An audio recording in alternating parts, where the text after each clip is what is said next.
माननीय प्रधानमंत्री नरेंद्र मोदी जी। आदरणीय अध्यक्ष महोदय,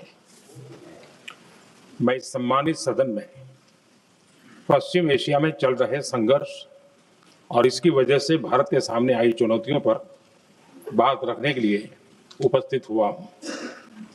इस समय पश्चिमी एशिया की हालत चिंताजनक है। बीते 2-3 हफ्तों में जयशंकर जी ने और हरदीप पुरी जी ने इस विषय पर सदन को जरूरी जानकारी दी है। अब इस संकट को 3 सप्ताह से ज्यादा हो रहा है। इसका पूरे विश्व की अर्थव्यवस्था पर, लोगों के जीवन पर बहुत ही विपरीत असर हो रहा है। इसलिए पूरी दुनिया इस संकट के जल्द से जल्द समाधान के लिए सभी पक्षों से आग्रह भी कर रही है। अध्यक्ष महोदय, भारत के सामने भी इस युद्ध ने अप्रत्याशित चुनौतियां खड़ी कर दी हैं। ये चुनौतियां आर्थिक भी हैं, नेशनल सिक्योरिटी से जुड़ी भी हैं और मानवीय भी हैं। युद्धरत और युद्ध से प्रभावित देशों के साथ भारत के व्यापक व्यापारिक रिश्ते हैं। जिस क्षेत्र में युद्ध हो रहा है वो दुनिया के दूसरे देशों के साथ हमारे व्यापार का भी एक महत्वपूर्ण रास्ता है। विशेष रूप से कच्चे तेल और गैस की हमारी जरूरतों का एक बड़ा हिस्सा यही क्षेत्र पूरा करता है। हमारे लिए ये रीजन एक और कारण से भी अहम है। लगभग 1 करोड़ भारतीय खाड़ी देशों में रहते हैं और वहां काम करते हैं। वहां समंदर में जो कमर्शियल शिप चलते हैं उनमें भारतीय क्रू मेंबर्स की संख्या भी बहुत अधिक है। ऐसे अलग अलग कारणों के चलते भारत की चिंताएं स्वाभाविक रूप से अधिक है।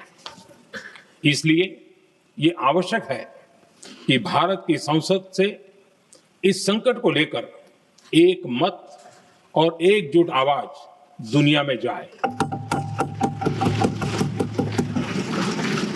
अध्यक्ष जी, जब से ये युद्ध शुरू हुआ है तब से ही प्रभावित देशों में हर भारतीय को जरूरी मदद दी जा रही है। मैंने खुद पश्चिम एशिया के ज्यादातर देशों के राष्ट्राध्यक्षों के साथ 2 राउंड फोन पर बात की है। सभी ने भारतीयों की सुरक्षा का पूरा आश्वासन दिया है। दुर्भाग्य से इस दौरान कुछ लोगों की दुखद मृत्यु हुई है और कुछ घायल हुए हैं। ऐसे मुश्किल हालात में परिवारजनों को आवश्यक मदद दी जा रही है। जो घायल है उनका बेहतर इलाज सुनिश्चित कराया जा रहा है। अध्यक्ष जी, प्रभावित देशों में हमारे जितने भी मिशन हैं वो निरंतर भारतीयों की मदद करने में जुटे हैं। वहां काम करने वाले भारतीय हो या फिर जो टूरिस्ट वहां गए हैं, सभी को हर संभव मदद दी जा रही है। हमारे मिशन नियमित रूप से एडवाइजरी जारी कर रहे हैं। यहां भारत में और अन्य प्रभावित देशों में 24/7 कंट्रोल रूम और आपातकालीन हेल्पलाइन स्थापित की गई है। इनके माध्यम से सभी प्रभावितों को त्वरित जानकारी दी जा रही है। अध्यक्ष जी, संकट की स्थिति में देश विदेश में भारतीयों की सुरक्षा हमारी बहुत बड़ी प्राथमिकता रही है। युद्ध शुरू होने के बाद से लेकर अब तक 3,75,000 से अधिक भारतीय सुरक्षित भारत लौट चुके हैं। ईरान से ही अभी तक लगभग 1,000 भारतीय सुरक्षित वापस लौटे हैं। इनमें 700 से अधिक मेडिकल की पढ़ाई करने वाले युवा हैं। खाड़ी देशों में भारतीय स्कूलों में हजारों विद्यार्थी पढ़ते हैं। सीबीएसई ने ऐसे सभी भारतीय स्कूलों में होने वाली कक्षा 10वीं और 12वीं की निर्धारित परीक्षाओं को रद्द कर दिया है। इन बच्चों की पढ़ाई निर्बाध चलती रहे, इसके लिए सीबीएसई उचित कदम उठा रही है। यानी सरकार संवेदनशील भी है, सतर्क भी है और हर सहायता के लिए तत्पर भी है।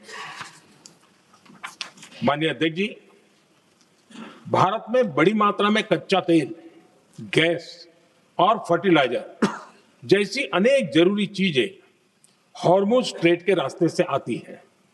युद्ध के बाद से ही हॉर्मुज स्ट्रेट में जहाजों का आना जाना बहुत चुनौतीपूर्ण हो गया है। बावजूद इसके हमारी सरकार का यह प्रयास रहा है कि पेट्रोल, डीजल और गैस की सप्लाई बहुत ज्यादा प्रभावित न हो। देश के सामान्य परिवारों को परेशानी भी कम से कम हो, इस पर हमारा फोकस रहा है। हम सभी जानते हैं, देश अपनी जरूरत की 60% एलपीजी आयात करता है। इसकी सप्लाई में अनिश्चितता के कारण सरकार ने एलपीजी के डोमेस्टिक उपयोग को प्राथमिकता दी है। साथ ही एलपीजी के देश में ही उत्पादन को भी बढ़ाया जा रहा है। पेट्रोल, डीजल की सप्लाई पूरे देश में सुचारू रूप से होती रहे, इस पर भी लगातार काम किया गया है। अध्यक्ष जी, आज की इन परिस्थितियों में एनर्जी सिक्योरिटी को लेकर बीते एक दशक में उठाए गए कदम और भी प्रासंगिक हो गए हैं। भारत ने बीते 11 वर्षों में अपनी एनर्जी इंपोर्ट का डाइवर्सिफिकेशन किया है। पहले क्रूड ऑयल, एलएनजी, एलपीजी ऐसी एनर्जी जरूरतों के लिए 27 देशों से इंपोर्ट किया जाता था। वहीं आज भारत 41 देशों से एनर्जी इंपोर्ट करता है। अध्यक्ष जी, बीते दशक में भारत ने संकट के ऐसे ही समय के लिए कच्चे तेल के भंडारण को भी प्राथमिकता दी है। आज भारत के पास 53 लाख मीट्रिक टन से अधिक का स्ट्रेटेजिक पेट्रोलियम रिजर्व है और 65 लाख मीट्रिक टन से अधिक के रिजर्व की व्यवस्था पर देश काम कर रहा है। हमारी तेल कंपनियों के पास जो रिजर्व रहता है वो अलग है। बीते 11 वर्षों में हमारी रिफाइनिंग कैपेसिटी में भी उल्लेखनीय वृद्धि हुई है। अध्यक्ष जी, सरकार अलग अलग देशों के सप्लायर्स के साथ भी लगातार संपर्क में है।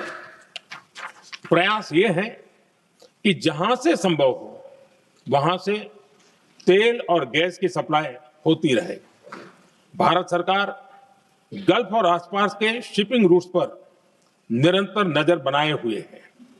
हमारा प्रयास है कि तेल हो, गैस हो, फर्टिलाइजर हो, ऐसे हर जरूरी सामान से जुड़े जहाज भारत तक सुरक्षित पहुंचे। हम अपने सभी वैश्विक सहयोगियों के साथ निरंतर संवाद कर रहे हैं ताकि हमारे मैरीटाइम कॉरिडोर सुरक्षित रहे।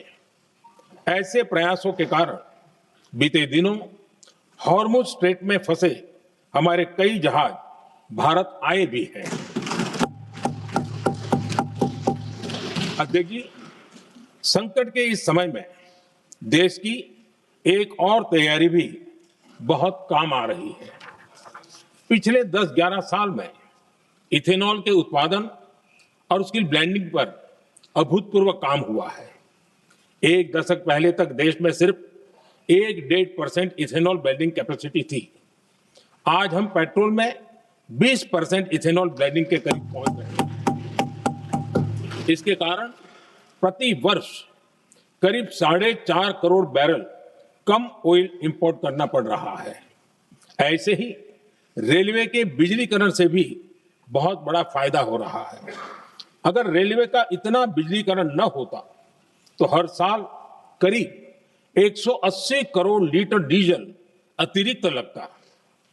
ऐसे ही हमने मेट्रो का नेटवर्क बढ़ाया है।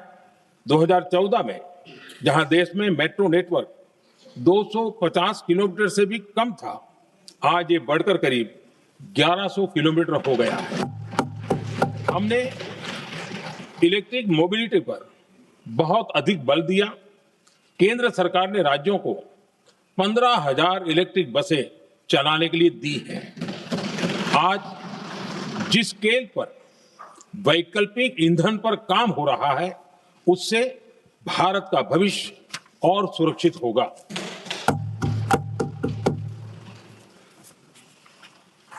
आदरणीय अध्यक्ष जी, हम जानते हैं कि एनर्जी आज इकोनॉमी की रीढ़ है और ग्लोबल एनर्जी नीड्स को पूरा करने वाला एक बड़ा सोर्स वेस्ट एशिया है। स्वाभाविक है कि दुनिया भर की अर्थव्यवस्था वर्तमान संकट से प्रभावित हो रही है और भारत पर इसका कम से कम दुष्प्रभाव हो, इसके लिए निरंतर प्रयास किए जा रहे हैं। सरकार इसके शॉर्ट टर्म, मीडियम टर्म और लॉन्ग टर्म ऐसे हर असर के लिए एक रणनीति के साथ काम कर रही है। आज भारत की इकोनॉमी के फंडामेंटल्स मजबूत है, इससे भी देश को बहुत मदद मिली है। हम हर सेक्टर के स्टेक होल्डर्स के साथ चर्चा कर रहे हैं। जहां भी जरूरत है उस सेक्टर को आवश्यक सपोर्ट दिया जा रहा है। भारत सरकार ने एक इंटर मिनिस्ट्रियल ग्रुप भी बनाया है। ये ग्रुप हर रोज मिलता है और हमारे इंपोर्ट एक्सपोर्ट में आने वाली हर दिक्कत का आकलन करता है और ये ग्रुप आवश्यक समाधान पर भी निरंतर काम करता है। मुझे पूरा भरोसा है कि सरकार और इंडस्ट्री के साझा प्रयासों से हम परिस्थितियों का बेहतर सामना कर पाएंगे। माननीय अध्यक्ष जी, एक बड़ा सवाल ये है कि युद्ध का खेती पर क्या प्रभाव होगा। देश के किसानों ने हमारे अन्न के भंडार भर रखे हैं, इसलिए भारत के पास पर्याप्त खाद्यान्न है। हमारा यह भी प्रयास है कि खरीफ सीजन की ठीक से बुआई हो सके। सरकार ने बीते सालों में आपात स्थिति से निपटने के लिए खाद की पर्याप्त व्यवस्था भी की है। अतीत में भी हमारी सरकार ने दुनिया के संकटों का बोझ किसानों पर नहीं पड़ने दिया था। कोरोना और उस समय के युद्धों के दौरान उस समय भी ग्लोबल सप्लाई चेन में डिस्ट्रप्शन आ गई थी। दुनिया के बाजार में यूरिया की एक बोरी 3,000 रुपये तक पहुंच गई, लेकिन भारत के किसानों को वही बोरी 300 रुपये से भी कम कीमत में उपलब्ध कराई गई। अध्यक्ष जी, देश के किसानों को इस प्रकार के संकटों से बचाने के लिए भी बीते वर्षों में अनेक कदम उठाए गए हैं। पिछले एक दशक में देश में 6 यूरिया प्लांट शुरू किए गए हैं। इससे सालाना 76 लाख मैट्रिक टन से अधिक की यूरिया प्रोडक्शन कैपेसिटी जुड़ी है। इस दौरान डीएपी और एनपीकेएस जैसी खाद का घरेलू उत्पादन भी करीब 50 लाख मैट्रिक टन बढ़ाया गया है। इतना ही नहीं, तेल और गैस की तरह खाद के आयात को भी डाइवर्सिफाई किया गया है। ऐसे ही डीएपी और एनपीके के आयात के लिए भी हमने अपने विकल्पों को विस्तार किया है। अध्यक्ष जी, सरकार ने देश के किसानों को made in India nano urea का विकल्प भी दिया है। सरकार किसानों को प्राकृतिक खेती के लिए भी प्रोत्साहित कर रही है।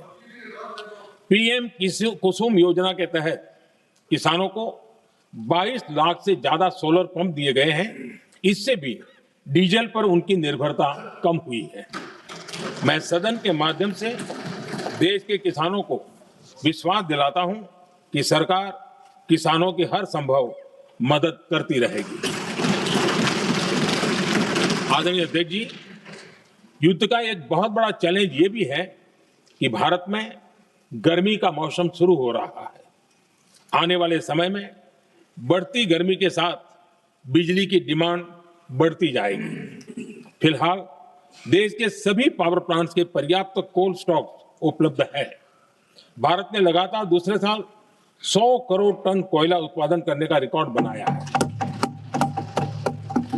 पावर जनरेशन से लेकर पावर सप्लाई तक के हमारे सभी सिस्टम की निरंतर मॉनिटरिंग भी की जा रही है और सरकार की तैयारियां उसको रिन्यूएबल एनर्जी से भी मदद मिली है। बीते दशक में रिन्यूएबल एनर्जी की तरफ देश ने बड़े कदम उठाए हैं। आज हमारी total install power generation capacity का आधा हिस्सा रिन्यूएबल सोर्स से आता है। हमारी कुल रिन्यूएबल क्षमता आज 250 गीगावाट के ऐतिहासिक आंकड़े को पार कर गई है। बीते 11 वर्षों में देश ने अपनी सोलर पावर कैपेसिटी करीब 3 गीगावाट से बढ़ाकर 140 गीगावाट तक पहुंचाई है। बीते वर्षों में देश में करीब 40 लाख रूफटॉप सोलर लगे हैं। इसमें पीएम सूर्यघर मुफ्त बिजली योजना से भी लोगों को काफी मदद मिली है। गोवर्धन योजना के तहत देश में आज 200 कॉम्प्रेस्ड बायोगैस प्लांट भी काम करना शुरू कर चुके हैं। ये सारे प्रयास आज देश के बहुत काम आ रहे हैं। सरकार ने भविष्य की तैयारी और बढ़ाते हुए शांति एक्ट माध्यम से देश में न्यूक्लियर एनर्जी के उत्पादन को भी प्रोत्साहित किया है। कुछ ही दिन पहले small hydro power development scheme को भी हरी झंडी दी गई है, जिससे अगले 5 वर्षों में 1500 मेगावाट नई हाइड्रो पावर कैपेसिटी जोड़ी जाएगी। आदरणीय अध्यक्ष जी, जहां तक डिप्लोमेसी की बात है, भारत की भूमिका स्पष्ट है। शुरुआत से ही हमने इस संघर्ष को लेकर अपनी गहरी चिंता व्यक्त की है। मैंने स्वयं भी पश्चिम एशिया के सभी संबंधित नेताओं से बातचीत की है। मैंने सभी से तनाव को कम करने और इस संघर्ष को खत्म करने का आग्रह किया है। भारत ने नागरिकों, एनर्जी और ट्रांसपोर्ट से जुड़े इंफ्रास्ट्रक्चर पर हमलों का विरोध किया है। कमर्शियल जहाजों पर हमला और हॉर्मुज स्ट्रेट जैसे अंतर्राष्ट्रीय जलमार्ग में रुकावट अस्वीकार्य है। भारत डिप्लोमेसी के जरिए युद्ध के इस माहौल में भी भारतीय जहाजों के सुरक्षित आवागमन के लिए निरंतर प्रयास कर रहा है। अध्यक्ष महोदय, भारत हमेशा से ही मानवता के हित में और शांति के पक्ष में अपनी आवाज उठाता रहा है। मैं फिर कहूंगा कि बातचीत और कूटनीति ही इस समस्या का समाधान है। हमारे हर प्रयास तनाव को कम करने, इस संघर्ष को समाप्त करने के लिए है। इस युद्ध में किसी के भी जीवन पर संकट मानवता के हित में नहीं है। इसलिए भारत का प्रयास सभी पक्षों को जल्द से जल्द शांतिपूर्ण समाधान के लिए प्रोत्साहित करने का है। अध्यक्ष जी, जब ऐसे संकट आते हैं तो कुछ तत्व इसका गलत फायदा उठाने की कोशिश भी करते हैं।